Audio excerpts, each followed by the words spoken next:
जय गुरु जी। जय गुरु जी संगत जी। गुरु जी इस रहमत चैनल पे आप सभी संगत का स्वागत है। आज का सत्संग बहुत ही प्यारा सत्संग है और आप सभी ने सिंगला अंकल का नाम सुना होगा अक्सर। महाराज के बहुत ही पुरानी संगत में से एक, या मैं अगर ऐसा कहूँ कि महाराज के सेवादारों में प्रमुख सेवादार, या अगर ये कहें कि महाराज के बहुत ही खास सेवादार जो अक्सर महाराज के साथ रहते थे, उनका दाहिना हाथ बनकर, जो महाराज के बोलने से पहले ही बहुत कुछ समझ जाते थे कि महाराज को क्या चाहिए। और बहुत ही प्यारा इनका रिलेशन महाराज के साथ, और बहुत ही सौभाग्यशाली परिवार अंकल का, सिंगला अंकल का। आज सत्संग हम सुनेंगे सिंगला अंकल की बेटी आरती सिंगला आंटी का। आज मैं आप सभी संगत से हाथ जोड़ के विनती करूंगी कि इस सत्संग को अंत तक ज़रूर सुनिएगा।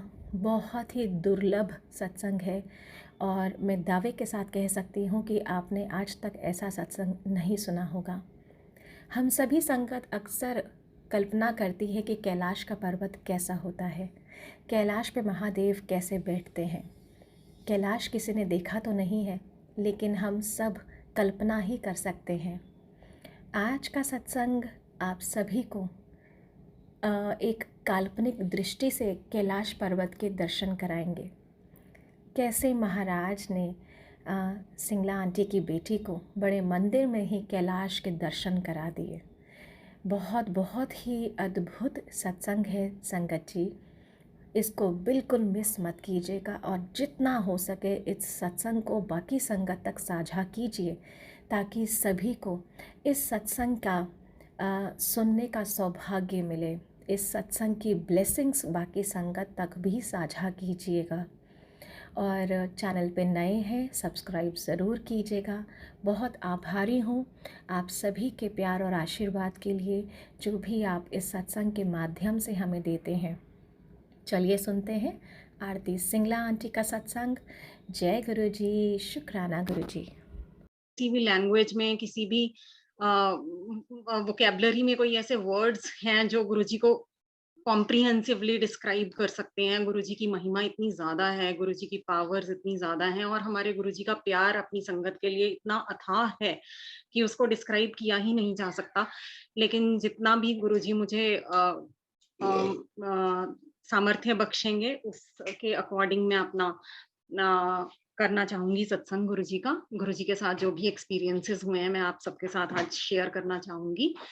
हम लोगों को सौभाग्य प्राप्त हुआ गुरुजी से मिलने का इस जन्म में 98 में अगस्त में, जब पापा के एक फ्रेंड ने गुरुजी के बारे में पापा को बताया। पापा was very reluctant to go to Guruji, क्योंकि पापा निरंकारियों को मानते थे और पापा कभी मंदिर भी नहीं जाते थे। गुरुओं में बिलीव करना तो पापा के लिए इट वाज बियॉन्ड इमेजिनेशन।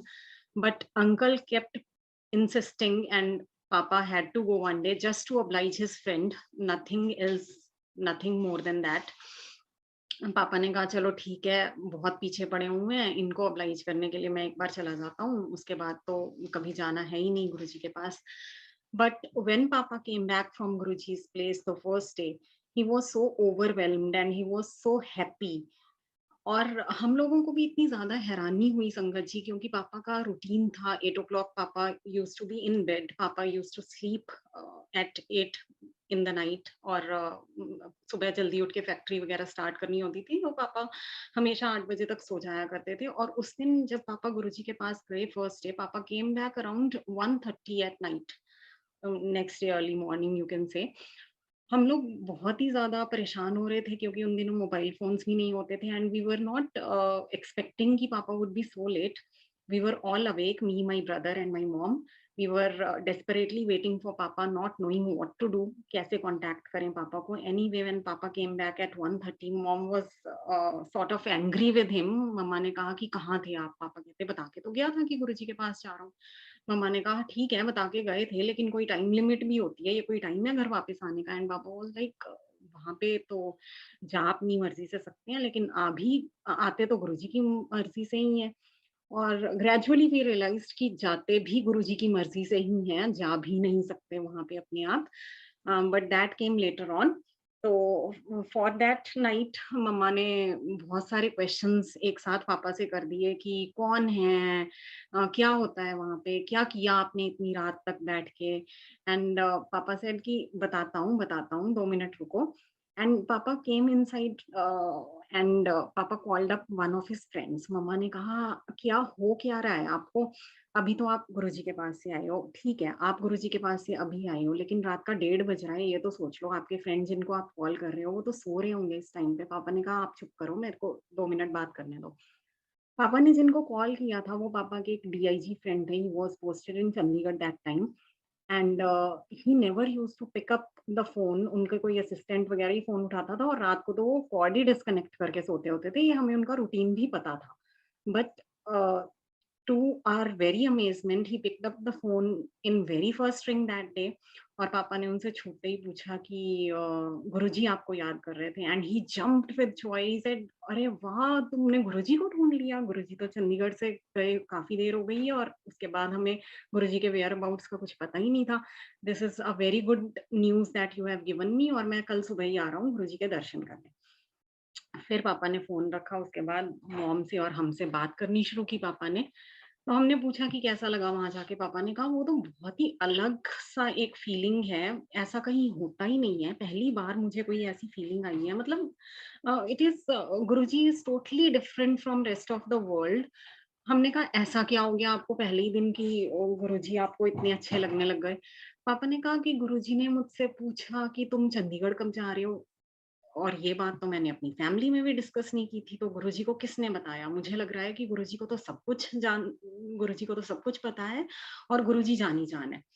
हमने कहा अच्छा ये तो बहुत हैरानी की बात है, वाक़ई गुरुजी का चंडीगढ़ का प्रोग्राम पूछना। पापा ने कहा फिर गुरुजी ने पूछा कि चंडीगढ़ में किसके पास रुकते हो? जब मैंने पीपी सिंह का नाम मेंशन किया तो गुरुजी ने कहा, "ओ प्रितपाल, ओ ता मेरा पुराना भगत है, तू जाके उन्हें फ़ोन करी ते पुछी।" और वही बात हुई, पापा ने आते ही उनको कॉल किया था प्रितपाल अंकल को, और उन्होंने he was so excited to know about Guruji's whereabouts. उसके बाद पापा ने हमें बताया कि गुरुजी ने मुझे गुप्ता सरनेम से एड्रेस किया। तो me and my brother you know we grabbed the opportunity कि पापा आपको गुरुजी ना बहुत अच्छे लगे, इसलिए आप ऐसे-ऐसे गुरुजी के बारे में सब कुछ पॉजिटिव बोल रहे हो, तो अब ये तो गलत ही हो गया ना, अब हमारा तो सिंगला सरनेम है, गुप्ता तो सरनेम है नहीं हमारा। पापा ने कहा कि नहीं तुम्हें नहीं पता, जब मैं कॉलेज में पढ़ाई करता था उन दिनों में गुप्ता ही सरनेम लिखा था। हमने कहा हाँ, हाँ, अब आप ऐसी बातें कर रहे हो, हमने तो कभी सुना नहीं कि आपने गुप्ता सरनेम यूज़ किया हो। रात को 1:30 बजे पापा ने हमें अपना ब्लड डोनेशन कार्ड निकाल के दिखाया कॉलेज डेज़ का, एंड एक्चुअली उसपे पापा का सरनेम गुप्ता लिखा हुआ था। हम बहुत हैरान हुए, हमें भी लगा कि अच्छा ऐसे भी होता है, ऐसे कैसे गुरुजी ने सब कुछ बता दिया जो चीज़ें हमें भी नहीं पता थी। हाँ, next day 6 o'clock in the evening पापा called back again from the factory, और पापा ने मम्मा को कहा कि मैं गुरुजी के पास फिर से जा रहा हूँ। एंड मम्मा ने कहा कि आप कल रात तो आए हो अभी 1:30 बजे, और आप अभी से दोबारा कह रहे हो गुरुजी के पास जाने को।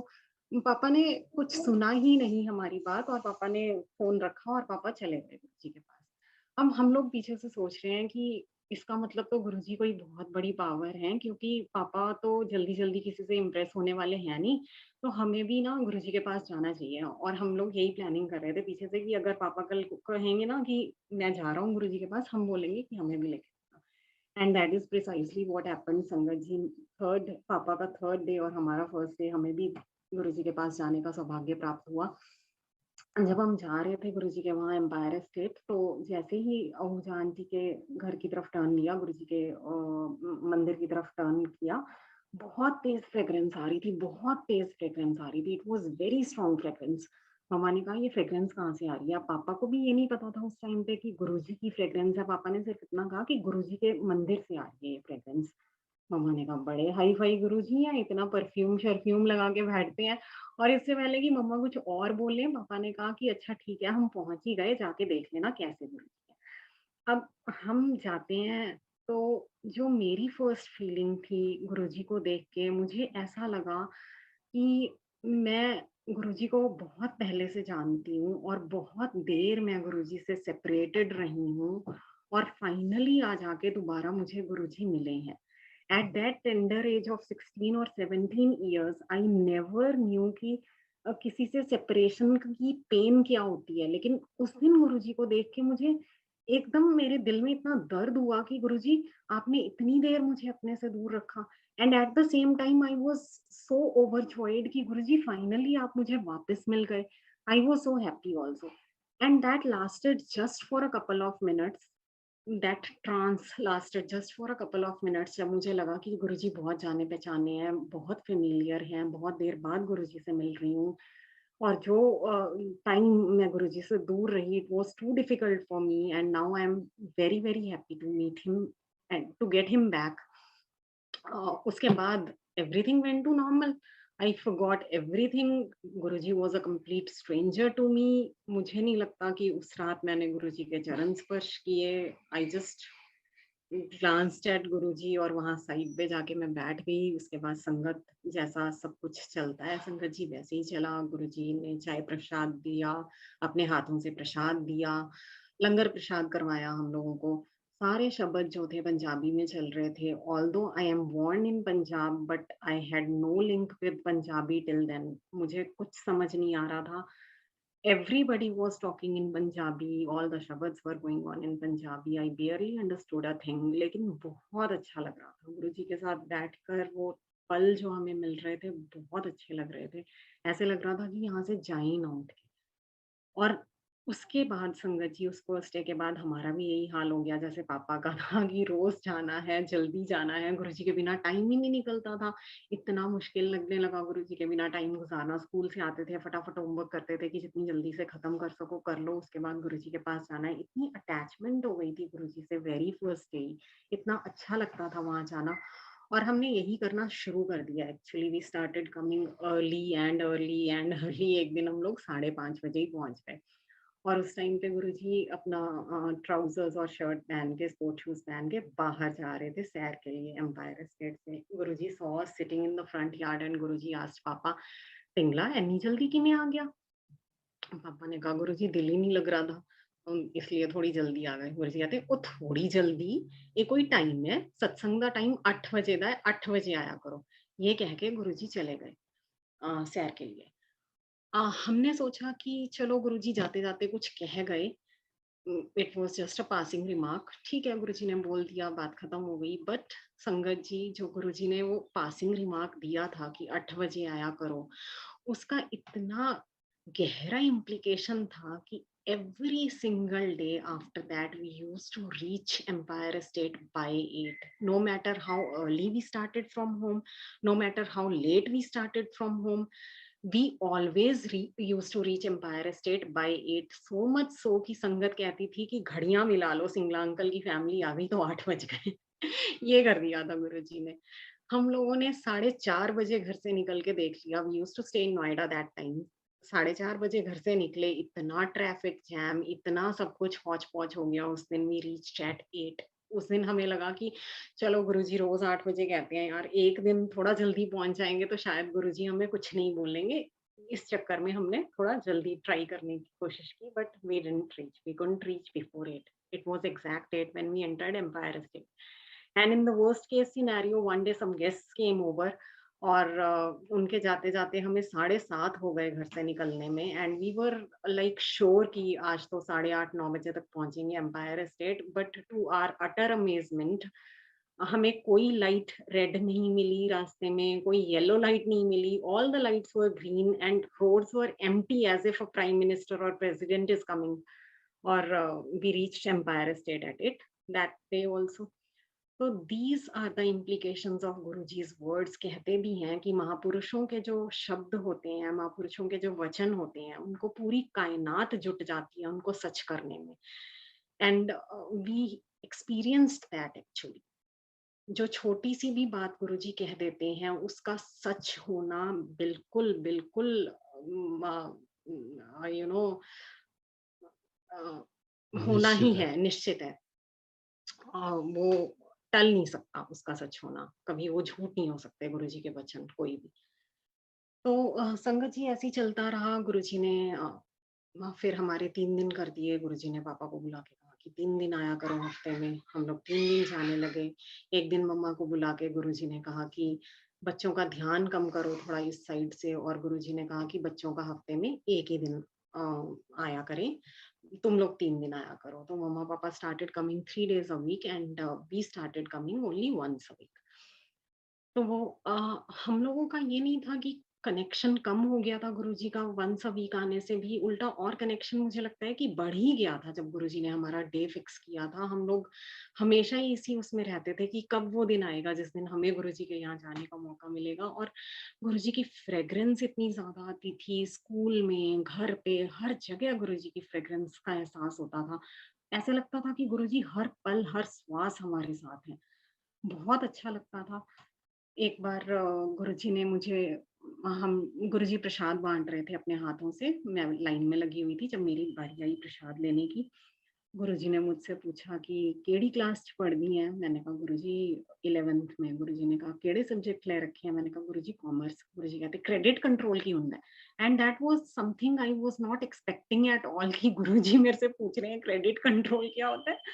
You know I couldn't analyse it. मैं सुन रही हूँ, मेरे को समझ ही नहीं आ रही कि गुरुजी क्या बोल रहे हैं। I could see Guruji's lips moving. I could see that he is asking me a question, but what is he saying? I couldn't analyse. Dupinder aunty बैठे हुए थे गुरुजी के चरणों में, चरण दबा रहे थे दुपिंदर आंटी गुरुजी के।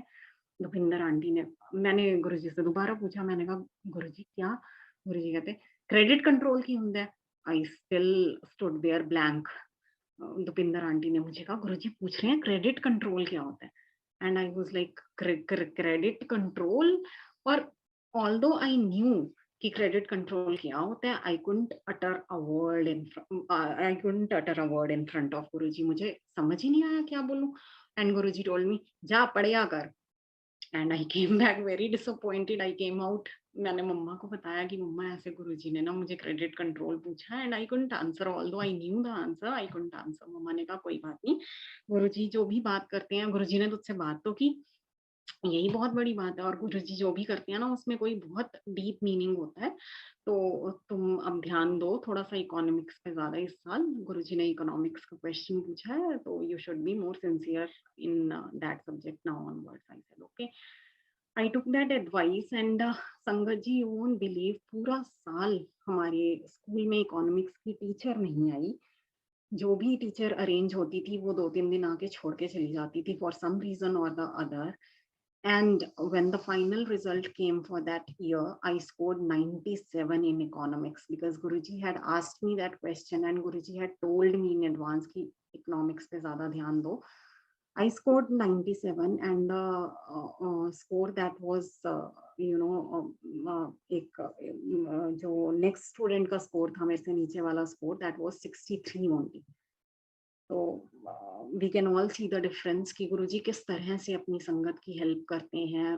टाइम से पहले उन्हें बता देते हैं किसी ना किसी इंडिकेशन के थ्रू कि क्या करना है, आने वाले फ्यूचर में क्या होगा। This is how he help me out.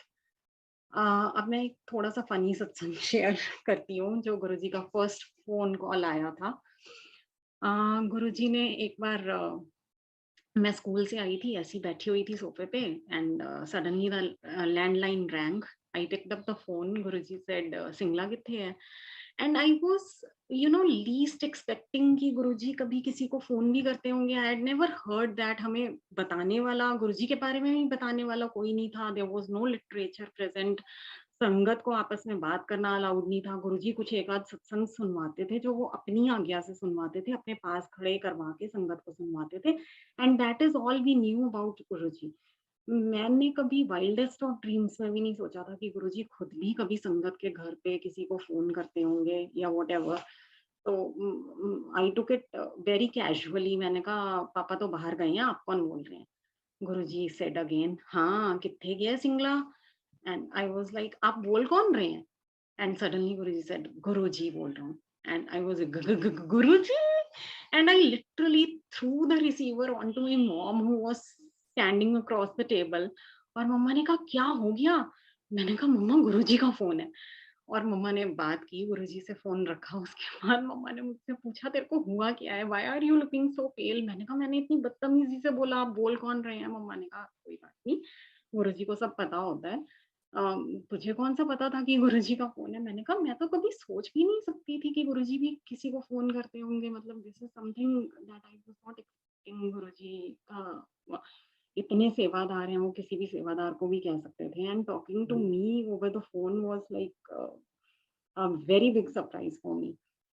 Anyway I settled down, और मुझे पक्का था कि नेक्स्ट टाइम मैं गुरुजी को देखूँगी या गुरुजी से फिज़िकली मिलूँगी तो गुरुजी कुछ ना कुछ शायद बोलेंगे, but he never said anything about that phone call. He is so loving, so caring, so forgiving actually. वो हमारी हर गलतियों को माफ़ ही करते हैं, हमारी गलतियों पे पर्दे डालते हैं, वो कभी हमारी गलतियों को सामने प्रकट नहीं करते। अगर वो दिखाने लगे हमारी गलतियों को तो शायद हम कहीं स्टैंड भी नहीं करेंगे। फिर एक बट हाँ, yes he did one thing, the next time he called he asked very lovingly, "Singla ji कहाँ है?" So I was like, "Okay, Guruji, now I know it's you." So, so I talked to him accordingly. फिर गुरुजी हमसे पहले-पहले हिंदी में बात किया करते थे मेरे से और मेरे ब्रदर से, क्योंकि गुरुजी को पता था कि हमें पंजाबी समझ नहीं आती, बट ग्रेजुअली उन्होंने कुछ ऐसा किया कि he never said anything about it, we never said anything about it, लेकिन गुरुजी कुछ ऐसा कर देते हैं तुम्हारे साथ कि तुम्हें अपने आप वो चीजें होने लगती हैं जो होनी चाहिए गुरुजी की चरण शरण में रहने के लिए। तो धीरे धीरे हमें भी पंजाबी समझ में आने लगी। I will discuss another phone call of Guruji's. एक बार हम लोग, मैं और अरविंद आराम से सोए हुए थे घर में, मम्मी पापा गुरुजी के यहाँ गए हुए थे, एज आई सेड कि मम्मी पापा के 3 दिन थे और हमारा एक ही दिन होता था। Next day was Guru Nanak जी's birthday, और तब गुरुजी ने लंगर की सेवा दी हुई थी अपनी कृपा से। तो 2:30 बजे रात को फ़ोन की रिंग आती है लैंडलाइन की, and I pick up the phone again, and Guruji said, "हाँ, सिंगला?" आई सेड, "नहीं गुरुजी, मैं तो आरती बोल रही हूँ।" गुरुजी ने कहा, "सिंगला कित्थे है?" मैंने कहा, "गुरुजी वो तो आप ही के पास आए हुए हैं एम्पायर एस्टेट।" "अच्छा इत्थों तां निकल गया, पहुँचया नहीं अजे?" मैंने कहा, "नहीं गुरुजी, अभी तो नहीं पहुँचे।" "अच्छा, ठीक है।" और ये कह के गुरुजी टूक अ पॉज़, एंड आई थॉट कि मुझे समझ नहीं आ रहा, अब मैं फ़ोन होल्ड पे रखूँ या फ़ोन काट दूँ, कुछ समझ में नहीं आ रहा। आधी नींद में थी, वैसे भी मुझे कुछ समझ ही नहीं आ रहा था उस टाइम पे, क्या बोल रही हूँ, क्या हो रहा है, क्या नहीं हो रहा। And I said, "hello?" There was no response. I again said, "Hello?" There was no response again. And then I went like, "Hello, hello, hello." And Guruji said, "Oh, 1 minute ठहर जा." "Okay, Guruji." ठीक है। गुरुजी ने कहा, फिर थोड़ी देर के बाद गुरुजी ने कहा कि ਉਹਨਾਂ ਨੂੰ ਕਹੀਂ ਕੱਲ ਨੂੰ ਵੱਡੇ ਮੰਦਿਰ ਆ ਜਾਣ ਤੇ ਆਲੂ ਦੀ सब्जी बना के लेके आन। This is how Guruji managed everything. मतलब एक छोटी से छोटी चीज भी कि कल को कौन सी सब्जी आएगी लंगर में, इतना भी उनको ध्यान रहता था। गुरुजी को इतनी सारी चीज़ें देखनी होती हैं, कहीं किसी की बीमारी ठीक कर रहे हैं, कहीं किसी को पता नहीं कौन-सी प्रॉब्लम में से निकाल रहे हैं, क्या-क्या सब लोगों के साथ कर रहे होते हैं, और फिर भी उनको इतना-इतना सा ध्यान है अपनी संगत का कि कल लंगर में कौन-सी सब्ज़ी आएगी, कहाँ उसको लेके जाना है। ही डिडन्ट वांट कि पहले हम लोग एम्पायर स्टेट आएँ लंगर लेके, नहीं, ही सेड कि बड़े मंदिर पहुँचना है सीधा, and that is the only Guru Nanak's birthday which Guruji celebrated in बड़े मंदिर। उसके आगे ना उसके पीछे कभी कोई गुरु नानक्स बर्थडे की सेलिब्रेशन नहीं हुई। That is the only Guru Nanak's birthday that had been physically celebrated by him in बड़े मंदिर। तो गुरुजी ने ये चीज़ कही, गुरुजी ने फिर मुझसे मैंने कहा, "हाँ जी गुरुजी।" गुरुजी ने पलट के पूछा, "समझ गई?" मैंने कहा, "हाँ जी गुरुजी।" "की क्या दस भला?" मैंने कहा, "गुरुजी आप कह रहे हो कि आलू की सब्ज़ी लेके बड़े मंदिर आ जाना। हाँ, ठीक है। की करदी सी?" मैंने कहा, "गुरुजी सो रही थी।" "सुत्ती पई सी?" एंड आई वाज़ लाइक, "गुरुजी रात के 2:30 बज रहे हैं, ऑब्वियसली सो ही रही थी।" ही सेड, "ठीक है, चंगा दस दी फिर।" And he disconnected the phone, and I was so excited कि वाओ! आज मुझसे गुरुजी ने पंजाबी में बात की और मुझे पंजाबी समझ भी आ गई। आई वाज़ सो हैप्पी।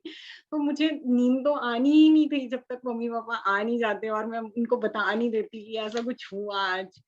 और काफ़ी देर के बाद मम्मी-पापा आए, and I was obviously eagerly waiting for them to come, और मैंने आते ही बताया कि आज गुरुजी का फ़ोन आया था, गुरुजी का फ़ोन आया था, गुरुजी ने ये कहा होगा, सारी बात बता दी। फिर मम्मा-पापा ने मुझसे पूछा कि गुरुजी का फ़ोन कितने बजे आया था?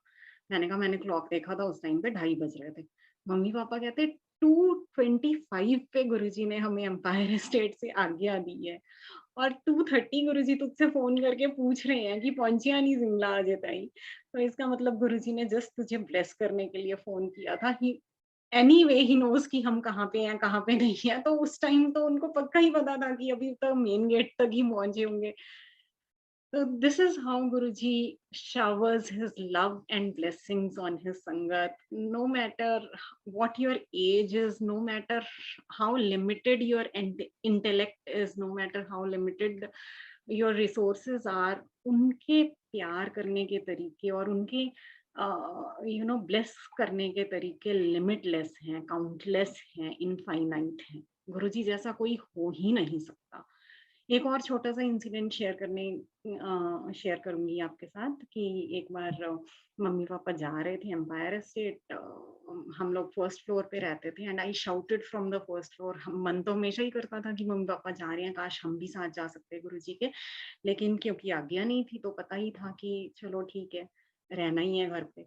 आई shouted from the first floor balcony मम्मा गुरुजी के चरणों में जाके मेरा भी प्रणाम कहना।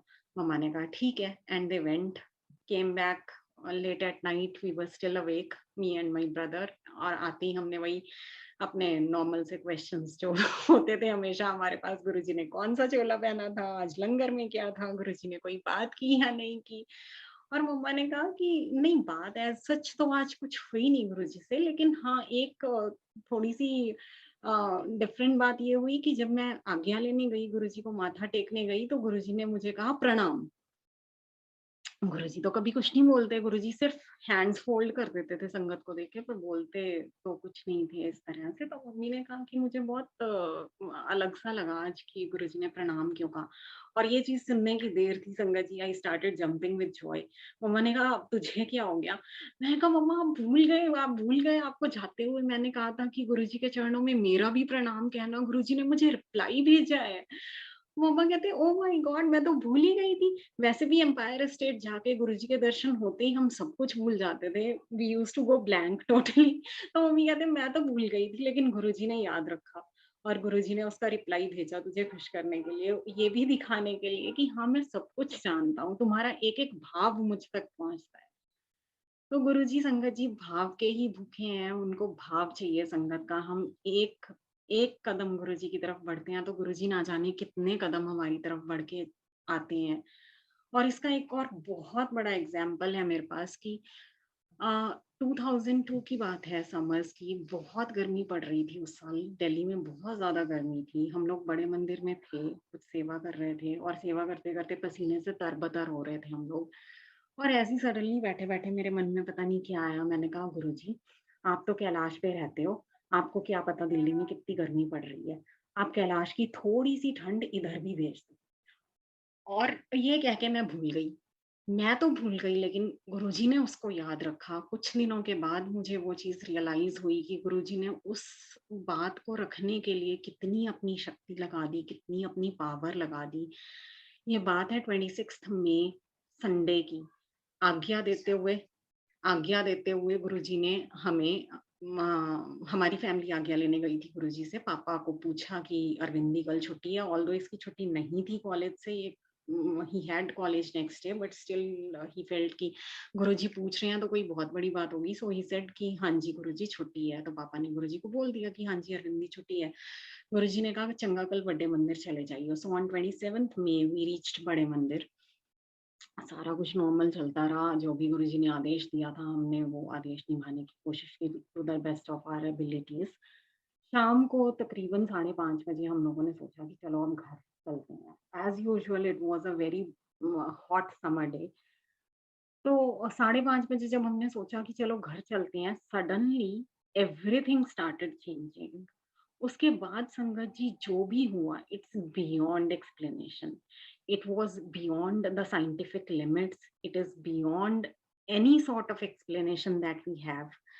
उसके बाद जो भी हुआ it was so unrealistic, it was so unnatural, it was so supernatural कि मैं कभी सोच भी नहीं सकती थी।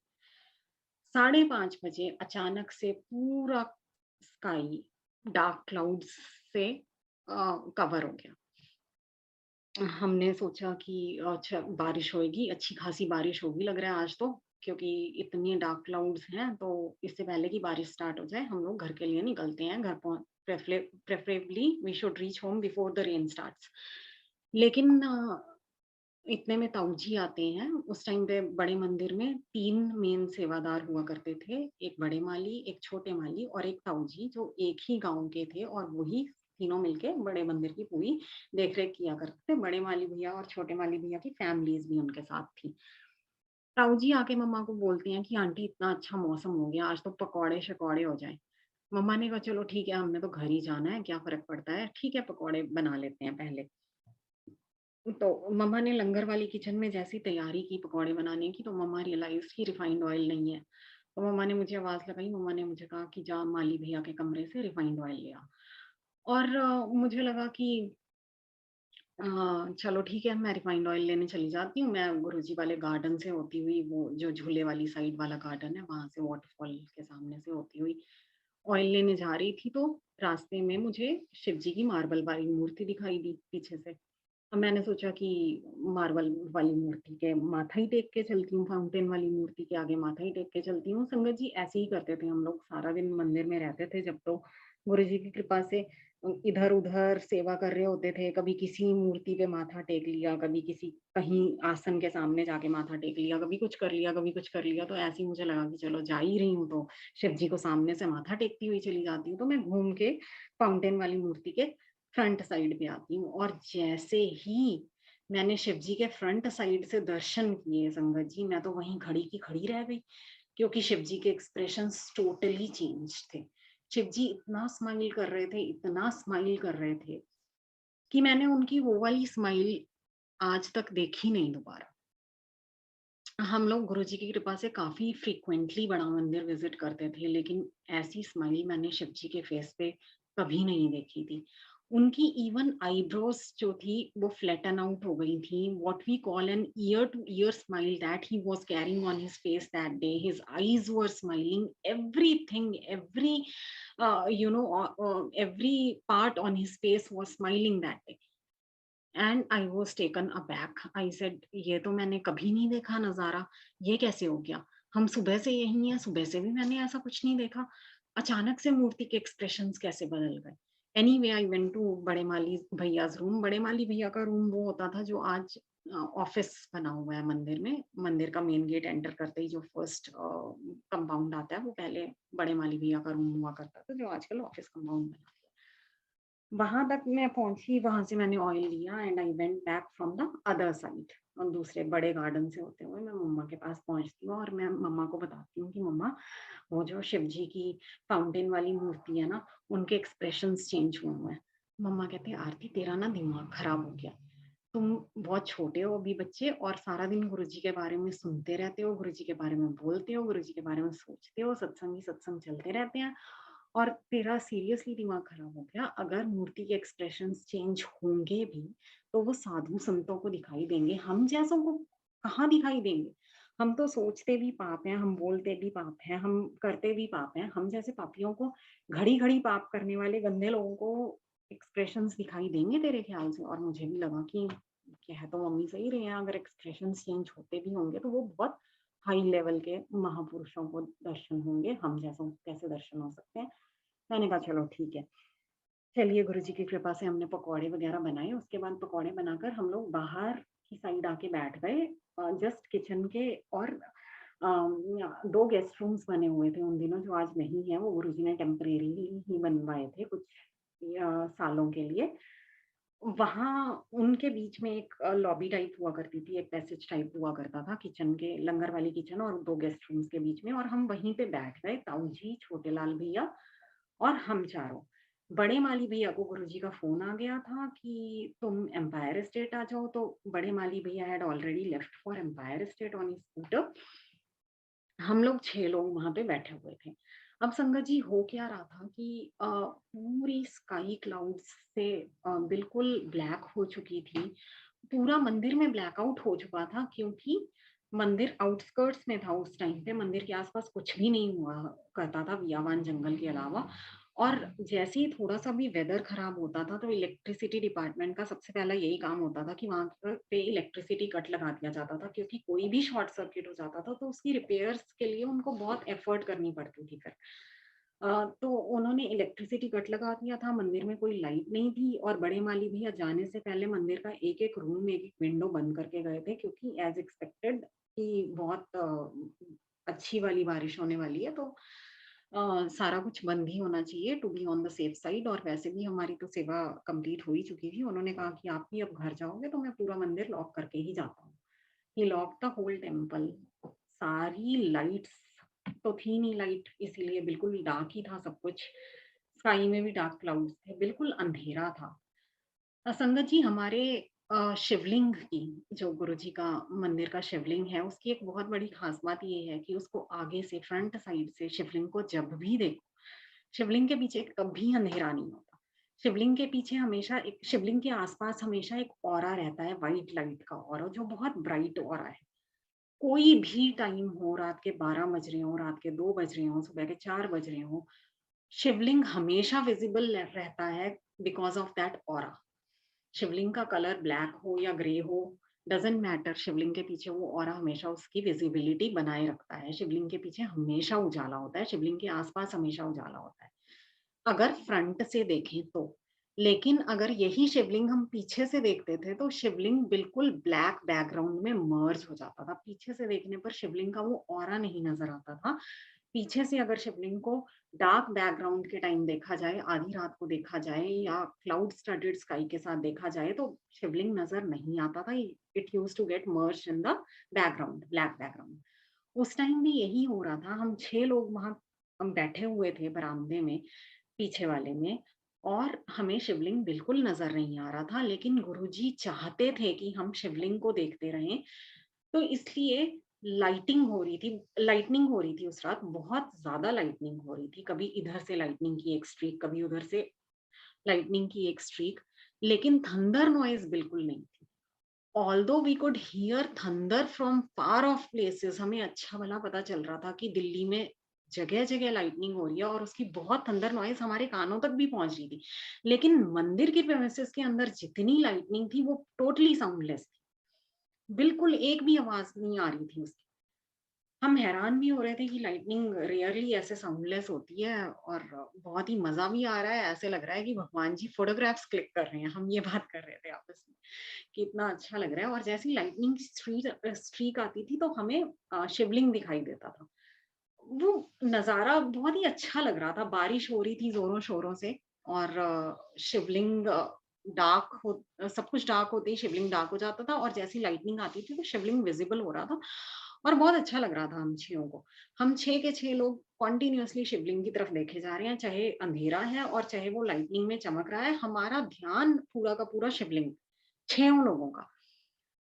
अब थोड़ी देर बाद क्या होता है कि शिवलिंग के टॉप से लेके एक white band of light appear होता है, जो पीछे गुरुजी ने एक आयरन लैडर लगवाई थी उस टाइम पे शिवलिंग तक पहुंचने के लिए, which was on the left side of Shivling, if we are looking from the back. Shivling के टॉप से लेके उस आयरन लेडर के टॉप तक एक व्हाइट लाइट का बैंड अपीयर होता है, और उस बैंड में हम क्या दर्शन करते हैं कि पानी जो है वेव्स बन के बह रहा है। अब हम ये सोच रहे हैं सारे के सारे, हम सब ने दर्शन किए संगत जी उसके। व्हाइट बैंड ऑफ लाइट आया, उसके अंदर वेव्स बन के पानी बहा, और वो कुछ देर के लिए रुका और फिर वैनिश हो गया। और हम सबने दर्शन किए, लेकिन बोला कोई भी नहीं, because it was totally a scientific nuisance, अगर बोलें कि कैसे पानी हवा में वेव्स कैसे बन सकती हैं पानी की, and when the rain is falling directly straight from the sky, तो कैसे वो वेव्स बना के एक स्लैंटिंग लाइन में जा सकता है पानी। हम में से कोई नहीं बोला। सेकंड टाइम फिर वही चीज़ हुई, फिर से थोड़ी देर बाद ही फिर से वही व्हाइट बैंड ऑफ लाइट आई, और उसके अंदर पानी वेव्स बन के फ्लो हो रहा है, और इस टाइम पे कोई ना कोई बोल पड़ा। किसी ने कहा, somebody of the six of us spoke, कि आपने देखा क्या हुआ अभी-अभी? हमने कहा हाँ देखा कि पानी की वेव्स बन रही हैं शिवलिंग से लेके उस लैडर तक पहुँचने में, और सबने देखा था। हमने कहा पहले भी हुआ था, हाँ, हाँ, पहले भी हुआ था, लेकिन समझ किसी को नहीं आया कि ये कैसे हो सकता है। अब ताऊ जी और छोटे लाल भैया भी वहीं बैठे हैं जो दिन-रात मंदिर में रहते हैं, सालों से मंदिर में रह रहे हैं। ठीक है जी, चलो वो बात भी हो गई। फिर तीसरी बार फिर वो व्हाइट बैंड ऑफ लाइट आया और इस बार पानी उसमें वेव्स बन के नहीं फ्लो हो रहा था। इस बार पानी उसमें इस तरह से फ्लो हो रहा था, it came straight for some time and then it bounced like a river bounces after hitting a rock. तो वो ऐसे फैल रहा था चारों तरफ, जैसे पत्थर से टकरा के नदी फैल जाती है, अपना पानी फैलाती है चारों तरफ। और शिवलिंग के टॉप से लेके आयरन लैडर के टॉप तक आने में वो चीज़ 3 बार हो रही थी कि पानी स्ट्रेट आ रहा था, फिर पत्थर से टकरा के उछल रहा था, फिर स्ट्रेट आ रहा था, फिर पत्थर से टकरा के उछल रहा था और फिर तीसरी बार भी ऐसे ही हुआ। और इस बार तो हम लोग बहुत घबरा गए। हमने कहा ये कैसे हो सकता है कि हवा में पानी है, बारिश हो रही है, बिल्कुल सीधी बारिश हो रही है। लेकिन ये नदी कैसे बह रही है कि ऐसे पानी आ रहा है, नदी पत्थर से टकरा के फैला रही है अपना पानी चारों तरफ, अपना अमृत बरसा रही है और फिर स्ट्रेट जा रही है, फिर पत्थर से टकरा रही है। There is nothing over there except for thin air. तो कैसे वो पानी ऐसे फैल रहा है, कैसे बिखर रहा है? हमने ताऊ जी और छोटे लाल भैया से हमने लिटरली डरते-डरते ताऊ जी और छोटे लाल भैया से बोला कि भैया जब भी बारिश होती होगी ऐसा कुछ हो जाता होगा ना? वो कहते नहीं जी हमने तो पहली बार देखा है। हमने कहा आपने पहली बार देखा है तो इसका मतलब पहली बार ही हुआ है। और संगत जी बिलीव मी अगर वो व्हाइट लाइट का बैंड नहीं होता तो हमें कुछ नज़र नहीं आ रहा था। हमें ये भी नहीं पता चल रहा था कि ऊपर शिवलिंग है, तो हमें कुछ नज़र ही कैसे आता। अ, हम चलो हमने सोचा गुरुजी दर्शन करवा रहे हैं, तब तक हमें ये समझ आ गया था कि गुरुजी आज स्पेशल दर्शन करवा रहे हैं हमें। हम खुश भी हो रहे थे, लेकिन हम डर भी रहे थे, क्योंकि ऐसी शक्तियाँ, ऐसी पावर्स, ऐसी चीज़ें हमने पहले कभी एक्सपीरियंस ही नहीं की थी। अब हमने सोचा कि पीछे तो हमने गुरुजी ने लिटरली गंगा यमुना बहा के दिखा दी हमें, आगे की साइड चल के देखते हैं कि आगे की साइड भी कुछ ना कुछ दर्शन हो रहे होंगे। वो एक रेज़्ड प्लेटफ़ॉर्म था जहाँ पे हम बैठे हुए थे चारपाई लगा के। उससे 2 स्टेप्स नीचे आके जब हम मंदिर के बैकयार्ड में पहुँचते हैं, तो वो एक स्मूथ सरफेस था, रेड सैंडस्टोन से बना हुआ उस टाइम पे। जैसे ही हमने संगत जी पैर नीचे रखा, वहाँ पे पानी का फ्लो इतना तेज़ था कि हमें लगा हम बह जाएँगे इस पानी में आज। We literally had to hold each other's hands to maintain our balance in that speedy flow of water. और उसकी वेव्स इस तरह से बन रही थी कि वो वेव्स हमारे नीज़ की हाइट को टच कर रही थी। हम लोग इतने हैरान हुए कि अगर एक स्मूथ सरफेस पे एवरीबॉडी नोज़ कि कभी वेव्स नहीं बन सकती स्मूथ सरफेस पे और वो इतनी हाई वेव्स कि हमारे घुटनों तक आ रही थी। हमने कहा अगर ये हाल मंदिर के अंदर है, मंदिर के स्मूथ सरफेस पे इतना बुरा हाल है, तो बाहर कच्ची टूटी-फूटी रोड का क्या होगा? उस टाइम तक रोड मेटल नहीं थी, रोड बिल्कुल कच्ची, रफ, टूटी-फूटी हुआ करती थी, जहाँ पत्थर पड़े रहते थे इधर-उधर। हमने सोचा चलो गेट से बाहर जाके देखते हैं कि बाहर रोड पे क्या हाल हो रहा होगा, पता नहीं पानी का, अगर मंदिर के अंदर इतना हाई वेव्स बन रही हैं। एकदम बड़ी मुश्किल से हम एक-दूसरे का हाथ पकड़-पकड़ के मंदिर के पीछे वाले मेन गेट तक पहुँचे। हमने जैसे ही गेट खोल के देखा संगत जी बाहर कुछ भी नहीं था। बाहर तो बारली तुम्हारे पैर गीले हो रहे थे। पानी का फ्लो सिर्फ़ इतना था और पानी की हाइट भी बिल्कुल नहीं थी, पानी की स्पीड कुछ नहीं थी। अब हमें रियलाइज़ हुआ कि गुरुजी वाक़ई हमें गंगा यमुना बहा के दिखा रहे हैं मंदिर के अंदर। गुरुजी हमें दर्शन करवा रहे हैं कि शिवलिंग से कैसे गंगा निकलती है या शिव जी के मस्तक से कैसे गंगा निकलती है, शिव जी की जटाओं में से कैसे गंगा निकलती है। हम बहुत खुश भी हो रहे थे, लेकिन हमें डर भी उतना ही लग रहा था as I told you before also कि मंदिर की इतनी पावर्स जो आज तक शायद हाइड मोड में चल रही थी, उनको गुरुजी ने एकदम से डिस्प्ले मोड में डाल दिया, तो it was hard for us to bear that. हम लोगों को समझ नहीं आ रहा था कि इतनी पावर्स हैं, इतनी शक्तियाँ हैं इस मंदिर में, कैसे आया करेंगी आगे से मंदिर में? हम तो मंदिर को नॉर्मल मंदिर समझते थे और आराम से इधर-उधर घूमते-घामते सेवा कर लिया करते थे। आज समझ में आ रहा है कि मंदिर में तो वाक़ई इतनी शक्ति है। Everything is alive here. कैसे आया करेंगे आगे से मंदिर में? We were by this time we were shivering literally out of cold and out of fear कि इतनी पावर्स, इतनी शक्तियाँ हमसे टॉलरेट नहीं हो रही। हाँ, एनीवे हम चलते-चलते आगे पहुँचते हैं। हमने सोचा चलो बड़े माली भैया के रूम के पास जाके बैठते हैं, वहाँ पे थोड़ी शेड भी बनी हुई है, वहाँ पे नीचे चेयर लगा के बैठ जाएंगे, थोड़ी देर आगे से भी इंजॉय करते हैं कि आज गुरुजी क्या दर्शन करवा रहे हैं, और फिर हम घर वापस चले जाएंगे। अब संगत जी, जब हम आगे की साइड वॉक करते हुए जा रहे हैं तो मैं मम्मा पापा को बोलती हूँ कि मम्मा एक बार प्लीज रास्ते में शिव जी की मूर्ति के दर्शन कर लो और मुझे बता दो कि मुझे धोखा हुआ था या सचमुच आज मूर्ति के एक्सप्रेशंस चेंज हैं। And the moment we saw मूर्ति, भगवान जी, भगवान शिव जी को जैसे ही हमने देखा, तो वाकई ही संगत जी उस दिन there was a visible change, there was a very visible change in मूर्तिज एक्सप्रेशंस, और सबको दिखे वो। सब लोग अब तक तो समझ ही गए थे कि हाँ गुरुजी दर्शन करवा रहे हैं, लेकिन फिर भी मूर्ति के एक्सप्रेशंस देखकर एवरीबॉडी वाज अमेज्ड। हम वॉक करके आगे पहुंचे, बड़े माली भैया के रूम तक पहुंचे, वहां जाके हमने चेयर्स लगा ली थोड़ी शेड के नीचे। एनीवे अब तक बारिश थोड़ी कम हो गई थी, टोटली रुकी नहीं थी लेकिन काफी कम हो गई थी पहले से। जो बारिश पहले बहुत जोर से हो रही थी, वो अब धीरे धीरे हो रही थी। हमने वहां पे चेयर्स लगाई और हम बैठ गए। अब मंदिर पूरा लॉक्ड है, मंदिर का मेन गेट बंद है, जो एज वी नो कि जो ग्लास विंडोज हैं वो मंदिर की साइड पे हैं, वो बिल्कुल स्ट्रेट। अगर आप मंदिर के मेन गेट से देखोगे तो मंदिर के अंदर हॉल का नजारा आपको नहीं दिख सकता अगर मंदिर का मेन गेट बंद है। लेकिन उस दिन तो जो गुरुजी ने दर्शन करवाने थे, कोई दरवाजा कोई दीवार थी ही नहीं वहां पे। सब कुछ होते हुए भी एवरीथिंग वाज इनविजिबल, और हमें सिर्फ वही दिखाई दे रहा था जो हमें गुरुजी दिखा रहे थे। आगे पहुंचकर जैसे ही हम बैठते हैं, हम क्या देखते हैं कि स्काई में मोटी मोटी वेव्स बन रही हैं वाइट लाइट की, और वो नदी की तरह फ्लो करके जा रही हैं। कभी वो शिवलिंग के पीछे से फ्लो करती हुई रिवर जा रही है, कभी वो शिवलिंग की लेफ्ट साइड से फ्लो कर रही है रिवर, कभी वो राइट साइड से फ्लो कर रही है, और इतने मोटे मोटे बैंड्स में वो वाइट कलर की लाइट फ्लो कर रही है रिवर की तरह।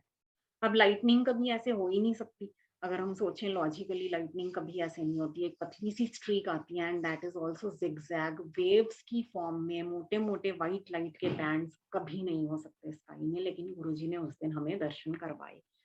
उसके बाद गुरुजी ने शिवलिंग्स बनाने शुरू किए स्काई में। जितना बड़ा हमारा शिवलिंग है, उतने ही बड़े बड़े शिवलिंग्स व्हाइट लाइट के, गुरुजी ने प्योर व्हाइट लाइट के पूरी स्काई फिल कर दी। एक बार में पता नहीं कितने शिवलिंग्स बन रहे थे, हम काउंट भी नहीं कर पा रहे थे। इतने शिवलिंग्स बनाए गुरुजी ने, पूरी स्काई को व्हाइट लाइट से कवर कर दिया, व्हाइट लाइट के शिवलिंग्स से कवर कर दिया। इतना अमेजिंग सीन लग रहा था वो। जैसे ही वो नज़ारा खत्म हुआ संगत जी, लाइटनिंग, गुरुजी ने लाइट्स का लेजर शो स्टार्ट कर दिया। उन दिनों तो लेजर शोज हुआ भी नहीं करते थे, एंड आई बेट कि आज भी ऐसा लेजर शो दुनिया में कहीं नहीं हो सकता जो लेजर शो गुरुजी ने हमें उस रात दिखाया। इतनी अमेजिंग लाइट्स थी कि उनके कलर्स डिस्क्राइब ही नहीं किए जा सकते, क्योंकि वो कलर्स हमारी दुनिया में होते ही नहीं है। वो सारे डिवाइन कलर्स थे उस रात। कोई एक ब्राइट लाइट शेषनाग जी की आंखों से निकल रही है, शिव जी की जो हॉल में ब्रास वाली मूर्ति पड़ी है उनकी आईज से लाइट निकल रही है, गुरुजी के आसन से लाइट निकल रही है। अचानक से गुरुजी का ग्रीन रूम जगमगा उठता है लाइट से। और हमें ये नहीं समझ आ रहा कि जब मेन डोर लॉक्ड है और कैसे हमें ये सब कुछ नजर आ रहा है, लेकिन हमें सब कुछ नजर आ रहा था, सब कुछ दिख रहा था। जो जो गुरुजी हमें दिखाना चाहते थे वो सब हमें दिख रहा था। गुरुजी की कुटिया से लाइट्स निकल रही हैं, बाहर शेषनाग जी की आंखों से लाइट्स निकल रही हैं, शिव जी की आंखों से लाइट्स निकल रही हैं।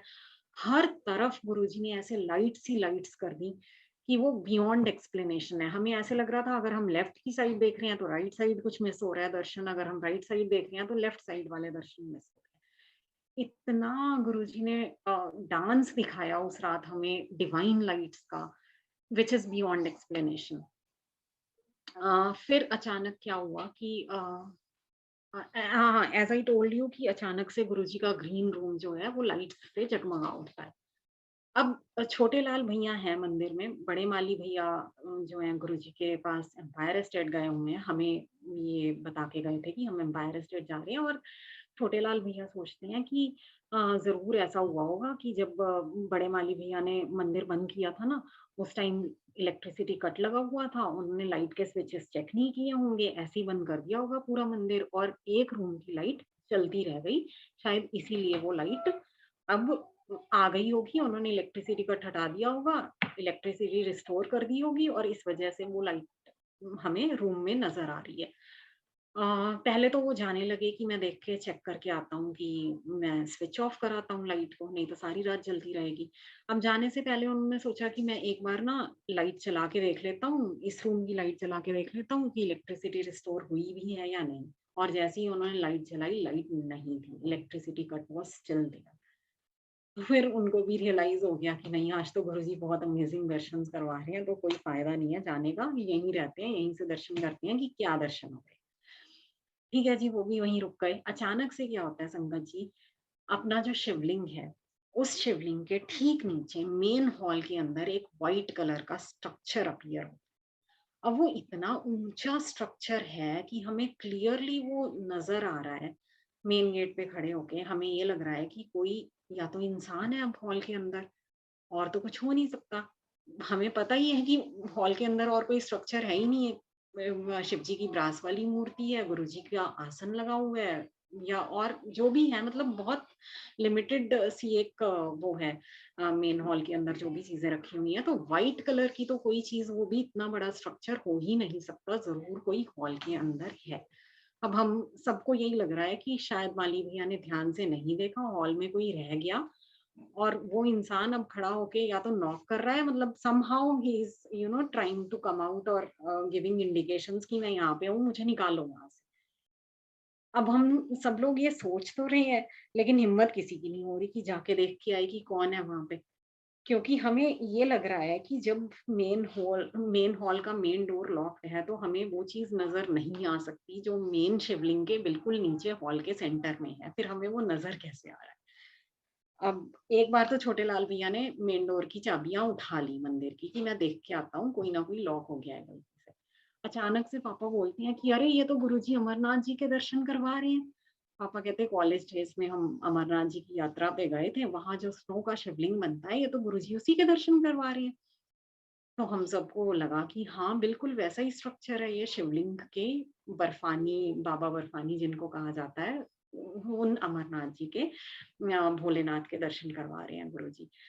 और संगत जी, वो अमरनाथ जी वाला शिवलिंग वहां पर गुरुजी ने 1.5 घंटा तो एटलीस्ट हमने दर्शन किए ही किए। उसके बाद भी वो कितनी देर वहां पे रहे हमें नहीं पता, लेकिन गुरुजी ने हमें अपने बड़े मंदिर में अमरनाथ जी के शिवलिंग के दर्शन करवाए। उसके बाद हमने सोचा कि चलो, अब बहुत दर्शन हो गए, अब घर वापस चलते हैं। पीछे हमारा गेस्ट रूम्स में कुछ सामान रखा हुआ था, हमने सोचा कि चलो अपना सामान पिकअप करते हैं और घर चलते हैं। अब हम जैसे ही पीछे जाने लगते हैं, तो स्काई में हम देखते हैं कि एक प्लेन जा रहा है। नीचे मार्बल लगा हुआ था फ्लोर पे, फ्रंट साइड पे मंदिर की, और वो फ्लोर वेट था, मार्बल वेट था। तो जो प्लेन ऊपर से क्रॉस कर रहा था, उसकी total reflection as it is, एक एक चीज उसकी नजर आ रही थी वेट मार्बल में। अब मुझे नहीं पता कि ये लॉजिकल है या नहीं है, क्योंकि माइल्स एंड माइल्स हाई जाता हुआ प्लेन अगर तुम्हें एग्जैक्टली विजिबल हो, उसकी एक एक लाइट, रेड ग्रीन ब्लू जो भी उसकी लाइट चल रही थी उस टाइम पे, वो सारी की सारी एक एक लाइट और एक एक उसका प्लेन का कर्व आपको वेट मार्बल में नजर आ रहा था। I don't know if it is possible और नॉट, बट मंदिर में हमें उस दिन वो नज़र आया और हमने देखा उसको, क्लियरली देखा मंदिर के वेट फ्लोर। अब हम उस प्लेन को फ़ॉलो कर रहे थे, क्योंकि हम हर चीज़ फ़ॉलो कर रहे थे एक्चुअली जो भी उस दिन हो रही थी। हमें दिख ही रहा था कि सब कुछ अनयूजुअल, अननेचुरल हो रहा है। हम we were following almost everything like crazy people. हम उस प्लेन को फ़ॉलो कर रहे हैं कि वो दूर चला जाता जा रहा है, जाता जा रहा है, जाता जा रहा है। ग्रेजुअली हम रियलाइज़ करते हैं कि वो हमारी आँखों से ओझल हो गया, वैनिश हो गया वो स्काई के अंदर। It is no longer visible to us in the sky. लेकिन जैसे ही हम मंदिर के फ्लोर पे देखते हैं, इट इज़ स्टिल देयर। उसकी सारी लाइट्स, उसके सारे कर्व्स, उसकी सारी शेप्स अभी भी एज़ इट इज़ मंदिर के वेट फ्लोर में, वेट मार्बल में नज़र आ रही। एंड देन वी रियलाइज्ड कि जैसे भगवान कृष्ण ने माँ यशोदा को मुंह खोल के पूरे यूनिवर्स के दर्शन करवा दिए थे अपने मुंह में, उसी तरह से आज गुरुजी ने हमें दर्शन करवाए हैं कि पूरा का पूरा यूनिवर्स इस मंदिर में है। ये मंदिर हमारे अर्थ का पार्ट नहीं है एक्चुअली। एक्चुअली पूरा यूनिवर्स इस मंदिर का पार्ट है। The whole universe is in this temple. इतनी शक्ति है हमारे मंदिर में, हमारे बड़े मंदिर में, जो गुरुजी हमें दे के गए हैं। हम लोगों ने बहुत-बहुत शुकराना किया गुरुजी का, हम लोग पीछे की तरफ चले। पीछे जाके जब हम पहुँचते हैं, संगत जी मन तो फिर भी नहीं भर रहा था दर्शनों से, डर लग रहा था। Undoubtedly we were all very scared, very frightened, लेकिन मन भी नहीं भर रहा था दर्शन कर के। इतना मज़ा आ रहा था, जो कुछ गुरुजी दिखा रहे थे ऐसा कभी देखा ही नहीं था लाइफ में। जैसे ही हम पीछे पहुँचते हैं, हम दोबारा से शिवलिंग की तरफ देखते हैं और जब हमने शिवलिंग की तरफ देखा, एक मोटी-सी व्हाइट कलर की light which is a dam straight ray of light and it is so wide कि हम सोच भी नहीं सकते। वो आके सीधा स्काई से आती है और सीधा शिवलिंग के टॉप तक आके टिक जाती है और वो लिटरली ऐसा लग रहा था कि स्वर्ग से देवी-देवता शिवलिंग पे दूध चढ़ा रहे हैं। हम लोग इतने हैरान हुए, सबसे पहले तो लाइटनिंग बहुत पतली सी स्ट्रीक होती है, फिर वो ज़िग-ज़ैग होती है, it's never straight and it's never so wide और लाइटनिंग का रुक जाना कुछ देर के लिए आके, वो तो पॉसिबल होता ही नहीं है। लाइटनिंग तो आती है और वैनिश हो जाती है। तो गुरुजी ने उस रात हमें ये दिखाया कि शिवलिंग पे हमारे वाला जो शिवलिंग है उस पे स्वर्ग से देवी देवता दूध चढ़ाते हैं और एक्चुअली ये सत्संग हम लोग नरेंद्र भैया के साथ कर रहे थे। नरेंद्र भैया पंजाब की संगत है गुरुजी की, बहुत प्यारी संगत। उनको गुरुजी ने कहा था, उन्होंने गुरुजी से एक बार ऐसे ही मंदिर में बैठे-बैठे पूछा कि गुरुजी आपने शिवलिंग इतना ऊँचा बनवा दिया, हम इस पे दूध या जल कैसे चढ़ाया करेंगे? गुरुजी कहते, "ओ कमलियो, ਤੁਸੀਂ ਥੋੜੀ ਦੁੱਧ ਤੇ ਜਲ ਚੜਾਣਾ ਹੈ ਇਸ ਸ਼ਿਵਲਿੰਗ ਕੇ ਤੇ ਇਸ शिवलिंग पे तो देवी देवता स्वर्ग चों दूध चढ़ाया करेंगे।" और वो जो गुरुजी ने उनको कहा था, वो रात उस रात गुरुजी ने हमें एग्जीक्यूट करके दिखाया कि देखो हमारी आँखों के सामने विज़िबल करके दिखाया कि देखो कैसे देवी-देवता जल चढ़ाते हैं दूध चढ़ाते हैं शिवलिंग पे। एक्चुअली यही लग रहा था कि स्वर्ग से दूध की धारा बह रही है शिवलिंग के ऊपर। जैसे ही वो वैनिश होती है, इतनी अमेजिंग लाइट्स शिवलिंग के आसपास डांस करने लग जाती हैं। जो colours as I told you before also कि वो कलर्स हमारी अर्थ पे तो होते ही नहीं है। तो it's beyond explanation, they were all divine colours जिनको हम एक्सप्लेन ही नहीं कर सकते।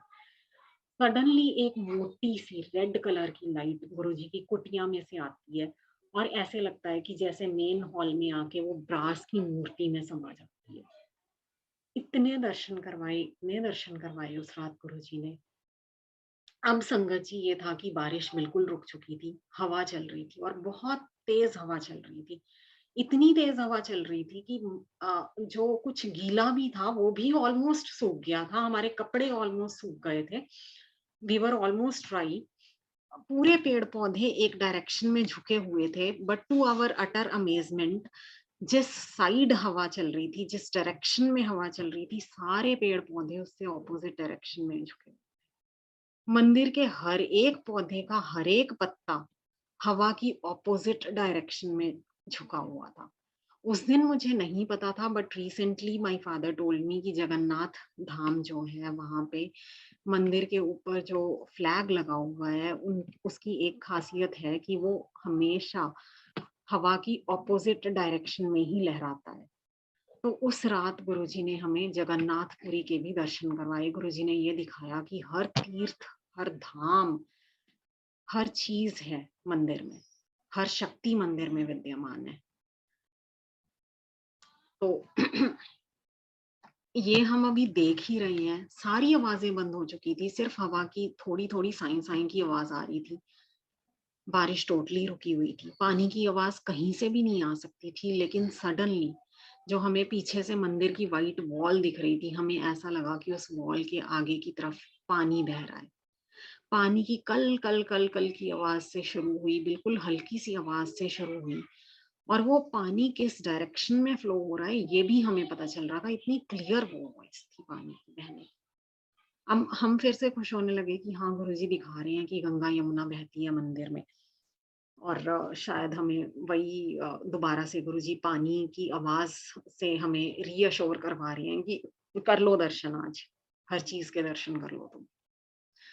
तो जैसे-जैसे वो पानी की आवाज़ बढ़ने लगी, वो कल-कल की जो आवाज़ थी, जो बहुत हल्की आवाज़ से शुरू हुई थी, वो धीरे-धीरे करके बढ़ने लगी।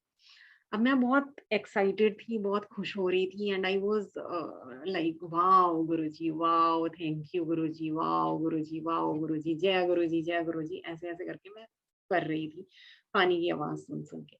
संगत जी वो पानी की आवाज़ बढ़ती गई, बढ़ती गई, बढ़ती गई। वो इतनी तेज़ हो गई पानी की आवाज़ कि मुझे लगा कि एक्चुअली जो आजकल हम ग्लोबल वार्मिंग के बारे में सुन रहे हैं कि धरती का वेदर चेंज हो रहा है और वो ग्लोबल वार्मिंग इतनी ज़्यादा हो रही है कि सारे ग्लेशियर्स पिघल के पानी बन जाएगा और पूरी धरती उस पानी में समा जाएगी कि आज एक्चुअली आज रात वो हो गया है। All the glaciers have melted and all that water has come on to the earth surface और इस पानी में सब कुछ बह जाएगा, आज सैलाब आ जाएगा।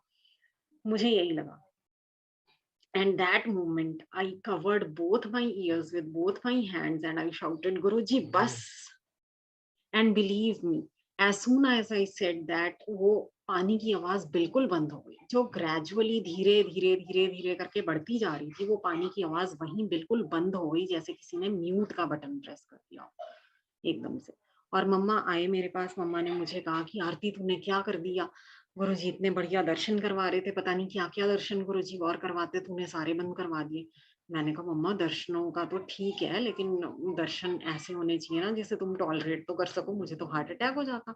मुझे लगा कि सारा पानी आज पूरी धरती को बहा के ले जाएगा। मम्मी ने कहा चलो अब जो हो गया, चलो अब घर चलते हैं। हम इतनी बात ही कर रहे हैं और हम 10 फीट एस्बेस्टस शीट की शेड के नीचे खड़े हुए हैं, बिल्कुल दीवार से सट के। हमारे सिर के ऊपर 10 फीट वाइड एस्बेस्टस शीट का कवर है। आसपास हमारे कोई पेड़-पौधा नहीं है संगत जी, बारिश रुक चुकी है, कहीं से पानी आने का कोई मतलब ही नहीं, हमारे कपड़े सूख चुके हैं इतनी तेज़ हवा में। अचानक से हम जाने की बात कर रहे हैं और अचानक से हम चारों we get drenched with water. हमने वो पानी कहीं से आता हुआ नहीं देखा। There was no source of that water we could logically think of. We just get wet with water from head to toe और पानी हमारे ड्रिप करना शुरू हो गया, बालों से, फेस से, सारे कपड़ों से पानी ड्रिप करना शुरू हो गया। This is the extent to which we got drenched with that water. It was actually not water. अगर वो पानी होता तो कोई तो सोर्स होता उस पानी का। इट वाज़ अमृत। गुरुजी ने हमें उस रात अमृत से नहला दिया सिर से पाँव तक। But that was the last thing. हमने गुरुजी को प्रणाम किया, हमने हाथ जोड़े गुरुजी को, हमने अपना सामान उठाया गेस्ट रूम से।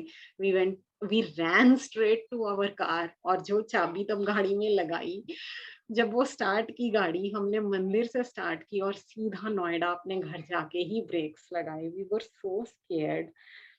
हमें रास्ते में कहीं कोई रेड लाइट नहीं मिली। उस रात दिल्ली में इतना तूफ़ान आया था कि जब हम मंदिर से निकले तो हमें रियलाइज़ हुआ कि कितना डैमेज हुआ था उस रात।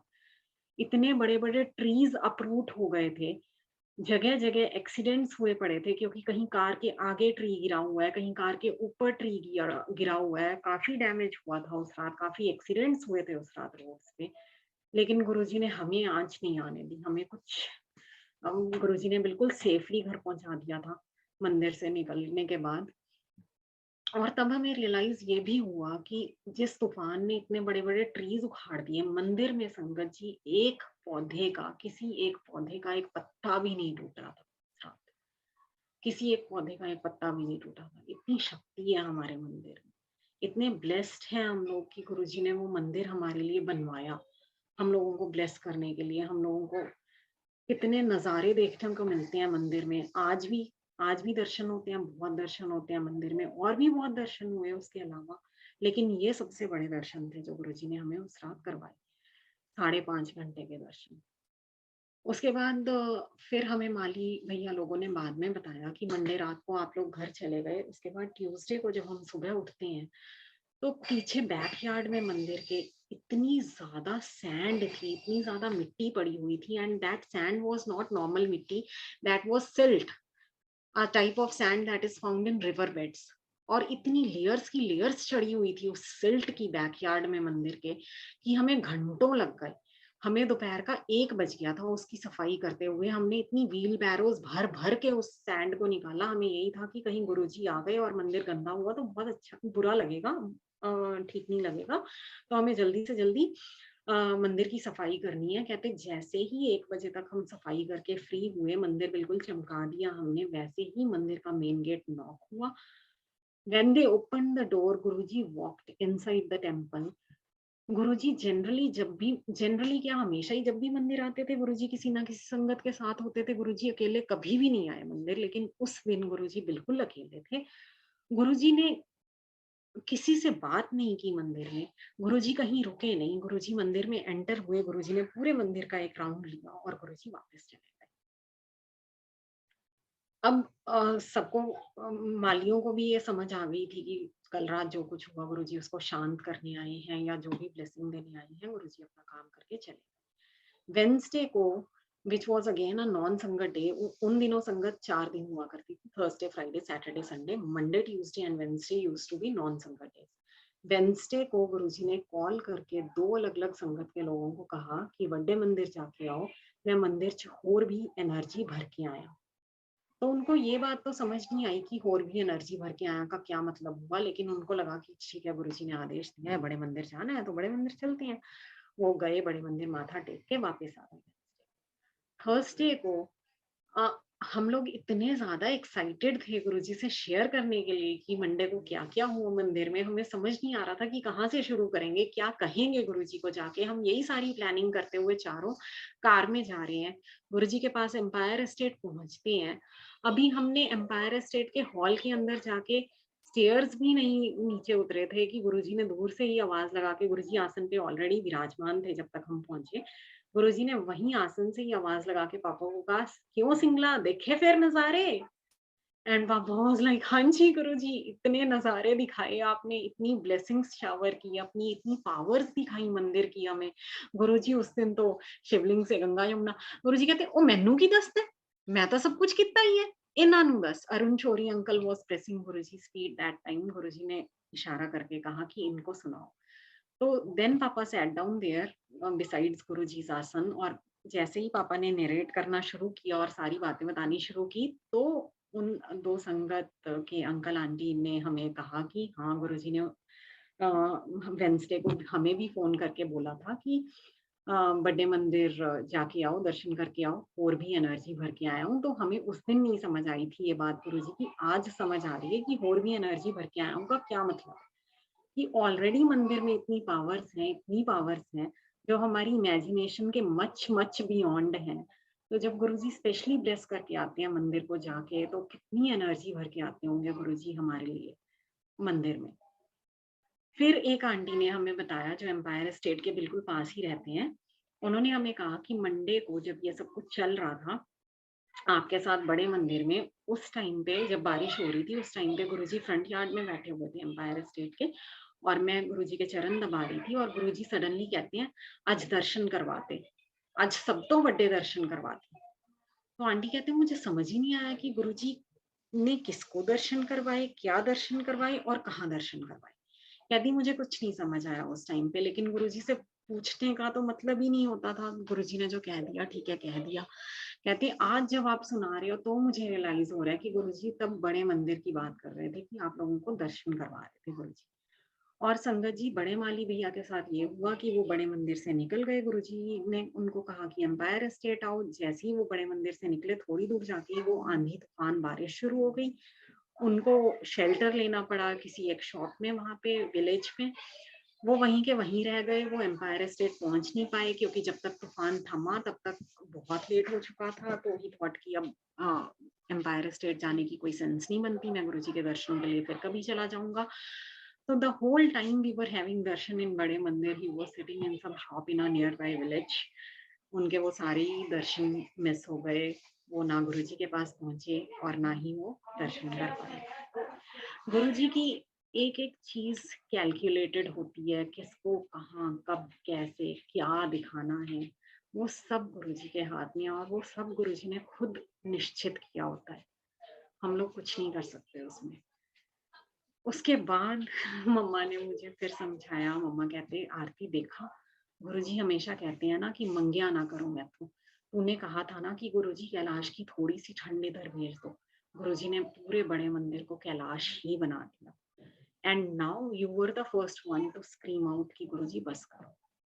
इसीलिए गुरुजी कहते थे कि मैथों मंगिया ना करो, मैथों तुसी मंग लैंदे हो, मैनू देना पैंदा है, पर जदों मैं दिना तां तुहाडीਆਂ ਝੋਲੀਆਂ छोटियां पै ਜਾਂਦੀਆਂ, तुसी ओनू साम नहीं सकते जो मैंने दिना, क्योंकि उनकी पावर्स इतनी ज्यादा है।